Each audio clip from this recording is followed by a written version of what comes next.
Today we have a fun day planned. See behind us there, we're at the Kennedy Space Center and we're gonna go check out some spaceships, a whole lot of NASA. Somewhere over there, oh, there, and way down there, my parents are with us. So, you excited? Yeah. You've never been here.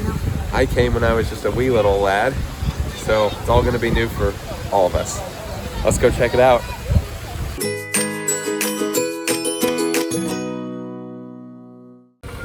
If you need some self-service tickets, look how they're designed with the spaceship looking theme. Over here they have a NASA little like statue thing you can get your picture with. And then over here they have a spaceship model.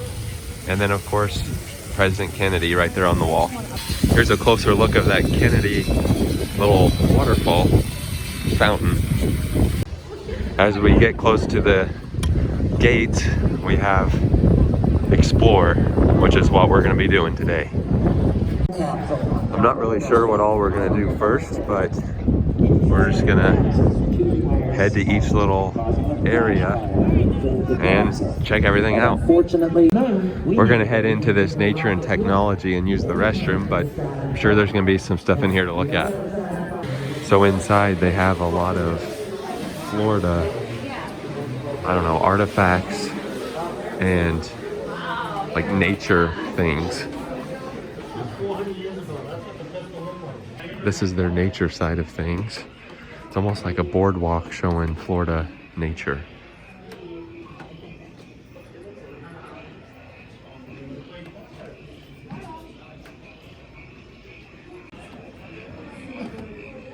Of course, you have to have an alligator, some birds.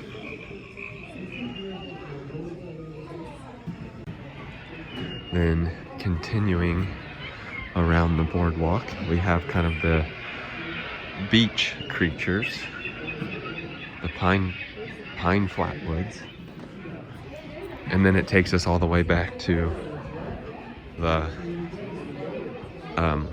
older artifacts.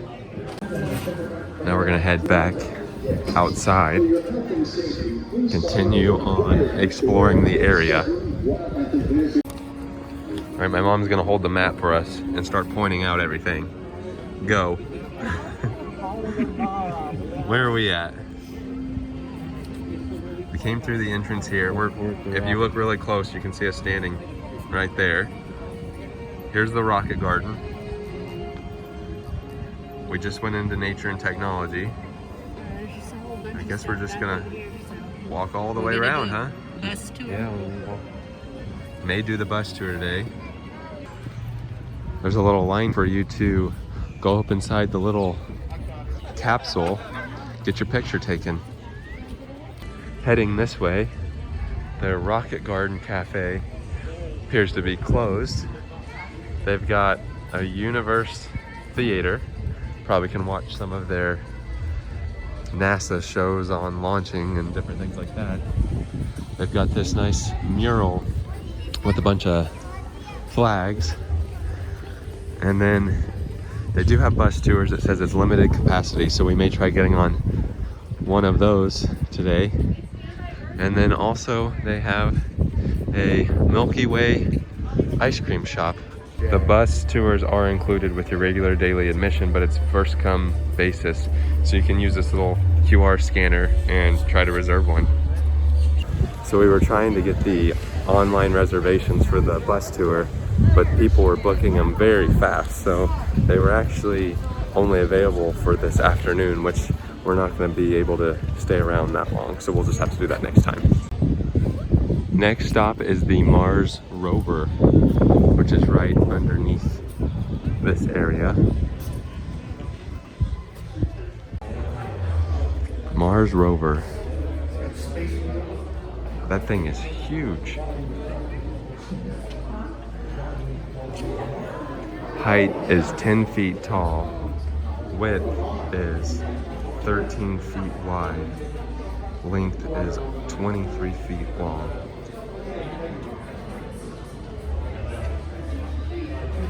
There's where we were just at with the Mars Rover. Over this way, there's a space person.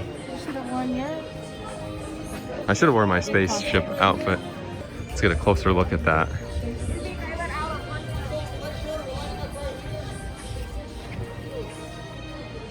That's pretty cool. Across from the meet and greet astronaut, we have NASA's Orion spacecraft, full-scale model.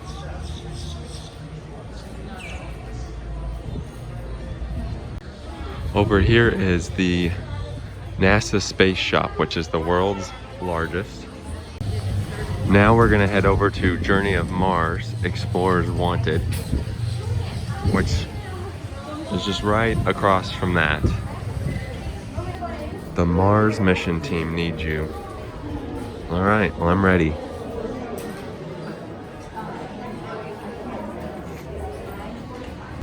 Here's our destination.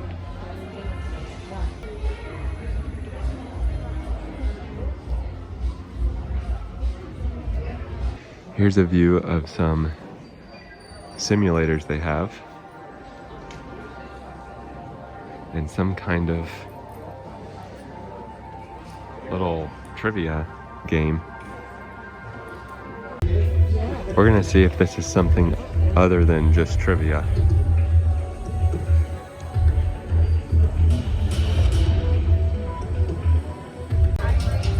So it shows the next show is at 11 o'clock.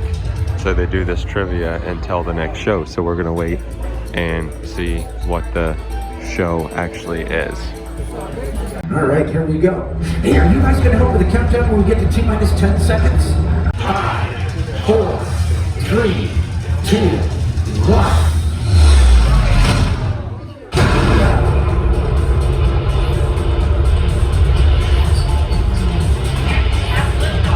We don't officially call liftoff till the bottom of the rocket reaches the top of the gantry. From a standing start to the bottom of the rocket hits the gantry takes approximately 2.5 seconds, and you're going over 200 miles an hour. Wow! Hey, the future of space exploration looks pretty good, doesn't it? But it's not just about cool rockets and high-tech gadgets. It's about people. Then you need to know where you're going, right? Fortunately, NASA has selected 4 possible destinations. First, there's the International Space Station. Did you realize that humans have consistently lived and worked aboard the ISS for more than 20 years? You're going to be making a lot of trips to and from this orbiting space laboratory for many years to come. Next is our closest celestial neighbor, the Moon.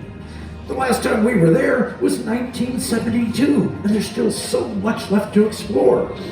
You might want to visit an asteroid. How cool would something like that be? And then there's Mars. We have our robots there scoping things out. Now, which of these destinations do you feel most closely lives up to NASA's mission of space exploration and discovery? Any ideas? Mars. Mars? Let's take a look and find out. We are going to Mars.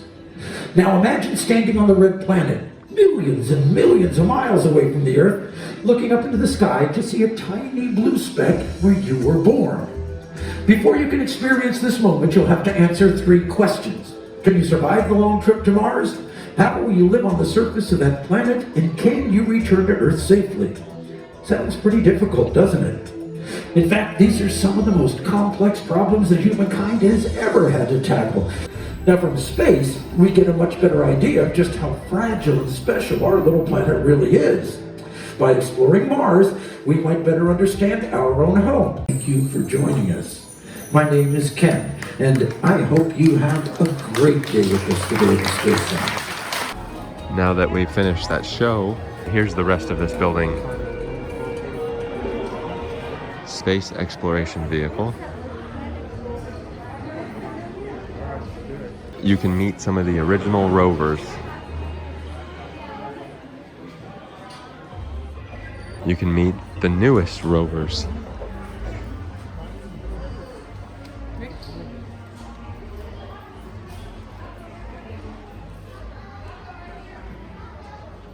And now we're heading back outside. Over here they have Planet Play, which I assume is a kids kind of play area. Over here they have Orbit Cafe. I think that's one of the only restaurants open. And then where are we heading? Over this way to the Atlantis, Journey Atlantis, or something like that. Our next stop is Space Shuttle Atlantis. Look how big that is. I mean, in comparison to people down here. Closer look at how small we are compared to this.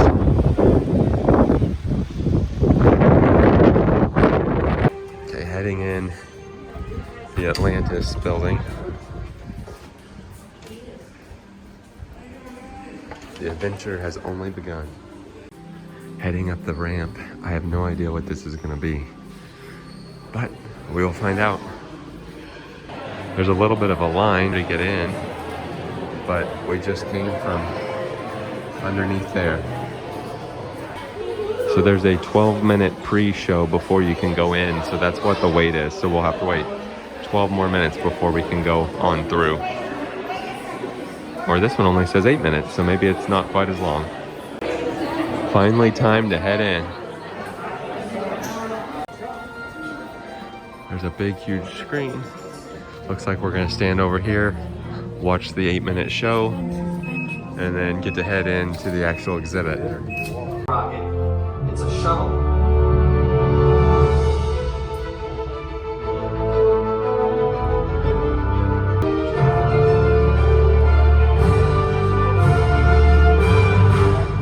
Engines and vehicles that can be reused. But we will, and once we're in orbit, we go to work. And when all the work is done, we gotta bring everybody back home. We're launching one spaceship on the back of an even bigger one. What if we split the booster into its pieces? Rockets, fuel tank. It's supposed to be reusable. How do we get all those parts home? What if we just throw the fuel tank away? Solution. Silica foam tiles, thousands of them, fitted together in one lightweight, reusable heat shield. The heat shield bond keeps failing. The tiles keep falling off. 12 years.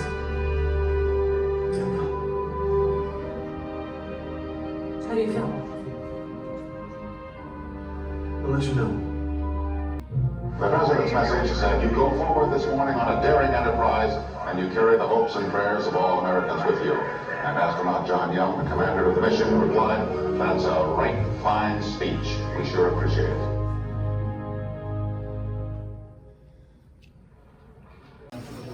This is the next room we come into.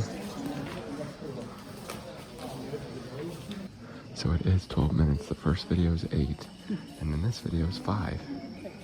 So I guess it's 13 minutes. On the little sheet it said 12 minutes.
So now we are greeted with Atlantis. This thing is huge. Also greeted with just some more space things. Look at that. I think on the video it said that it went on 26 missions. So over here is the Hubble Telescope.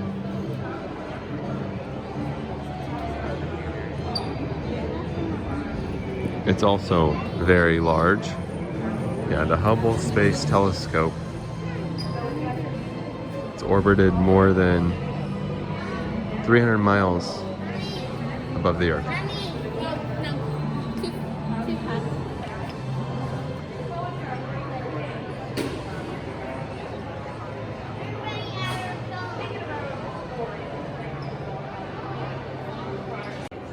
Look at this interesting fact.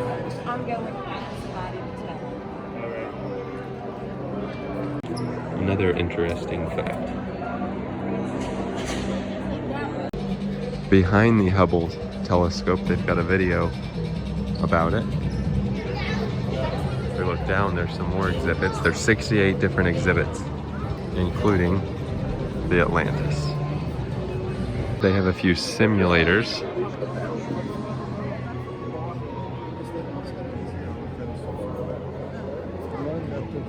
Another simulator.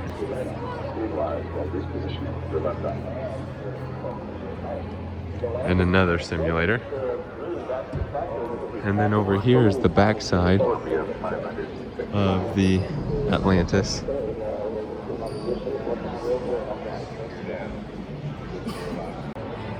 We're gonna stand in line and go into this. You can go into the flight deck.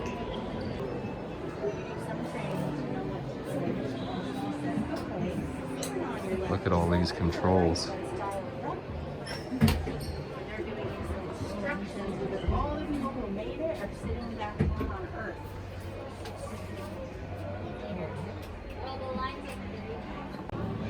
Then all of the controls.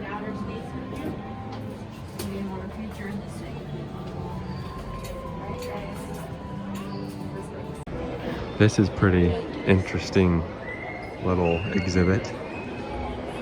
The toilet.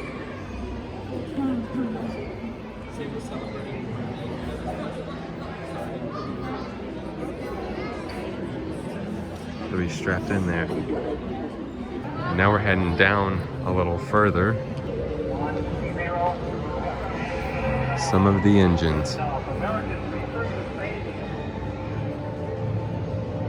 That's huge.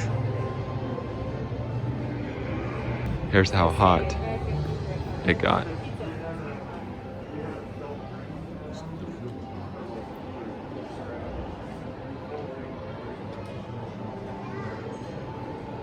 Talk about some horsepower, 37 million. The backside of the Atlantis. I don't think the video does a good job of showing how large this actually is. Here we go, here's some facts. 26, oh, it's 26 years. I said 26 missions earlier. It's actually 33 missions.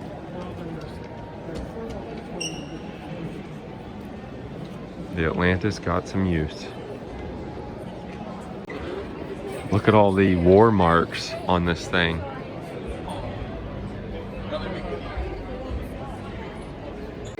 We're heading down to the next level, and it looks like they've got a slide that you can go down where you land like the shuttle. Let's see if we can get a view of it. Oh yeah.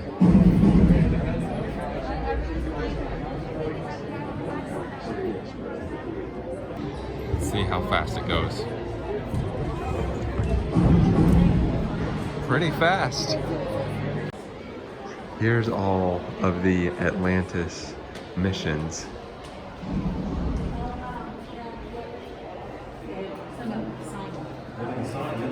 Oh, they've been signed?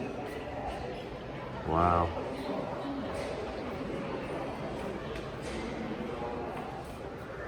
There's a lot.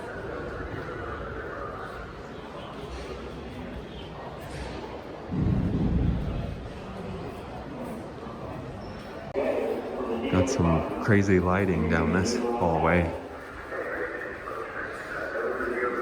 Starting from the bottom floor and looking up, another view of the Atlantis. You can ride a simulator. Looks like you're going on a shuttle launch. I've got another mini scale of the Atlantis. Here's the actual tires that were on the Atlantis. You can see, for size comparison, Timber and my dad, they're pretty tall. Wow.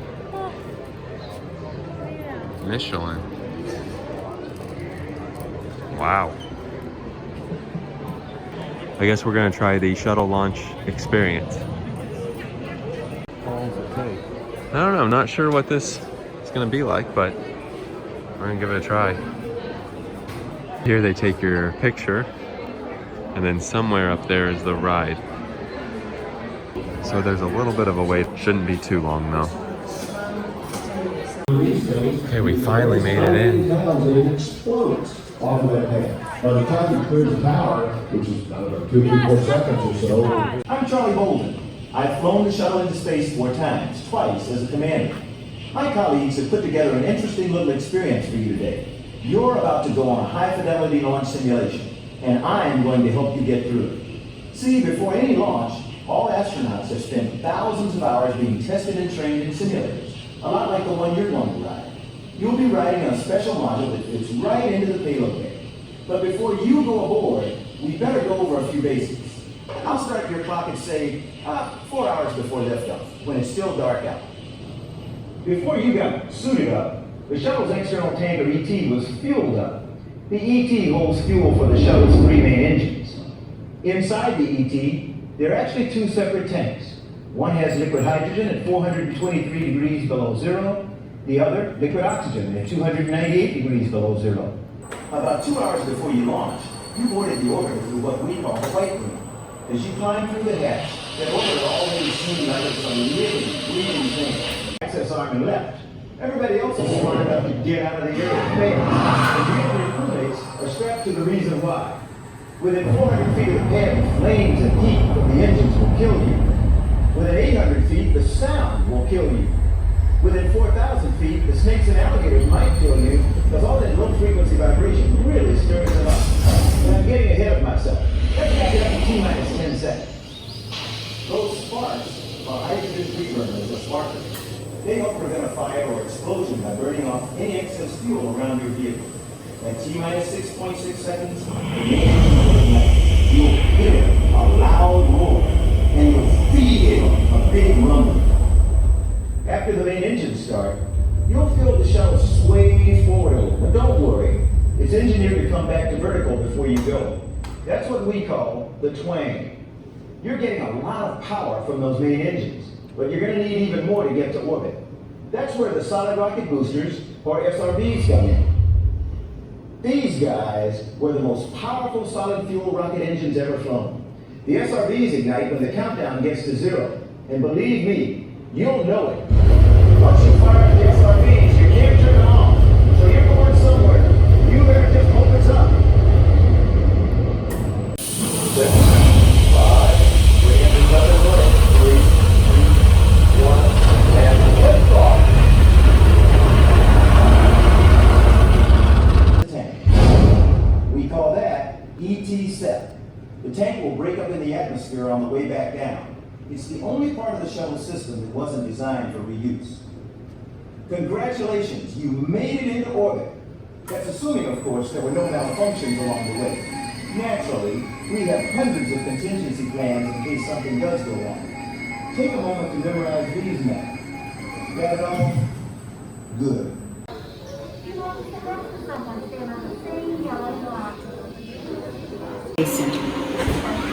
So we weren't able to film on that, but yeah, it basically was like, you know, you get on the ship and then you tilt backwards and then you feel like you're going super fast. And it was really fun. It wasn't really anything that would make you too nauseous. It was just kind of like you were seatbelt and leaning back and shaking a little bit. So that wasn't that bad. As you walk out, it shows all of the mission plaques that they've gone on throughout all the years. Looks like we got on that simulator at the right time because here's the line now. Over here they have a display of what the little RV looking bus thing looks like that takes the astronauts to the launch. Let's see if we can get another view of it. I'd be so nervous riding on that. Now we're gonna head outside. We're back outside, walking by Spaceship again. Looks like we came in the building at the right time also. Look at the line just to get in. It's definitely a busy day today. I mean, it goes all the way back. It's very crowded today, and there's still some limited capacity stuff, still spacing, so the lines are really long. But we're gonna go in the gift shop here before we leave. Heading in the gift shop. Some coffee mugs here. I need my space. $15.99.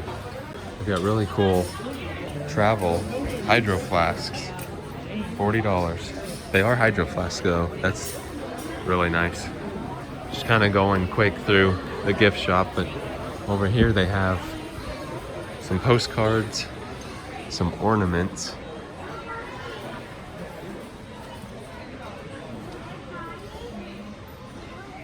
There's no way I'll be able to show all the stuff in here, but there's definitely quite a bit. There's another floor up there. I think that's more of like a kid's floor. There's shirts everywhere. Magnets, mugs, hats, quite a bit of stuff. Leaving the gift shop brings us right back to where we started at the Mars Rover. This spaceship field again. Over here is a museum, the United States Astronaut Hall of Fame, but the line to get in is also very long, so we're gonna skip that this time. That was our trip out to the Kennedy Space Center today. A lot of people are out in Florida right now, so we weren't able to do everything, and we have some reservations to go do some other stuff, so it was just a quick preview trip. What did everybody think? It was cool to see this stuff. I mean, I've never been here, so Yeah. Seeing a real shuttle was pretty interesting. yeah. It was good. I mean, I would come back again Yeah. if it was less crowded. I think next time we'll come back on an off-season day and get to spend a little bit more time doing some of the other stuff. But it was a fun time. So, all right, that does it for today. Thanks for watching.